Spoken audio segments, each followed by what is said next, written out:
Hi, it's Dr. Viteri, and I want to speak to you about a very special herb, and it's called basil. You see, I grew up on this herb called basil. It was grown in my backyard. My grandfather, my grandmother would be growing this in their big backyard, which was probably the size of an average bedroom.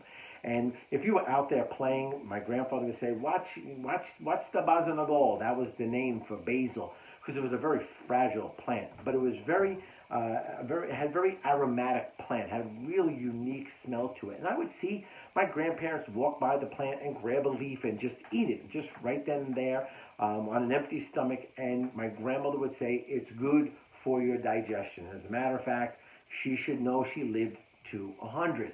But nonetheless, basil, and the one I'm going to speak about now is called holy basil. See, God even had an appreciation for this basil.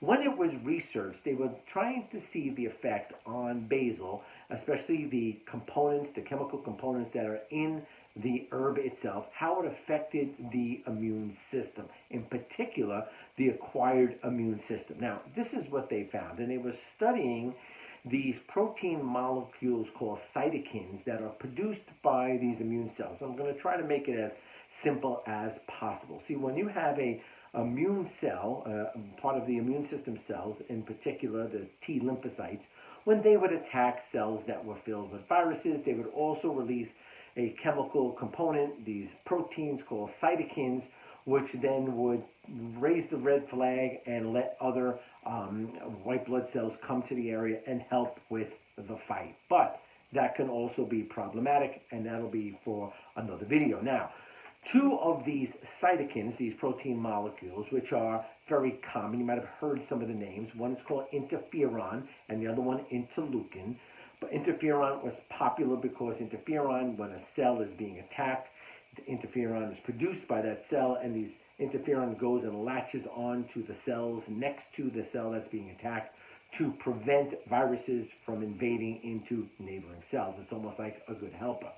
So what happened was they were testing to see if there was an increase in these cytokine components when people were introduced to basil over a period of time. But they also found out was this, is that the effectiveness and the function of two cells in particular, T lymphocytes and natural killer cells. I just love that name, natural killer cells. So what T lymphocytes do, there's two types of them, but the one that was actually seemed to be helped by the basil, okay, was the T helper cells. Now, T helper cells, what they do is they help other cells, B lymphocytes, to actually be activated to multiply in the face when it's tagging a virus to produce antibodies. So that's one of the main functions of these T helper cells. And then the natural killer cells kind of work like T killer cells or T lymphocytes that actually kill cells with viruses.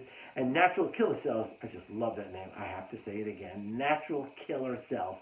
If they come across a cell that doesn't belong in your body, they produce certain enzymes, okay, that actually penetrate and boom, dissolve the cell up and kill it, okay? So basil has been found not only to be a perfect remedy that my grandmother would use to help her digestion, but also to improve the function of two of the very key cells in your immune system. Now, this doesn't mean that you grab piles of basil and you eat them. It just means like when you're choosing a healthy diet, a little bit of basil, a little bit of vitamin D, taking your zinc, getting some sunshine, changing your attitude, getting your spine adjusted, having some positive nature, trusting God in your life, being a little bit filled with fun, which will lower your body's cortisol levels, which will boost your immune system, will give you a better chance of fighting the enemy in the midst of the attack. Okay? The dog's barking, time to go.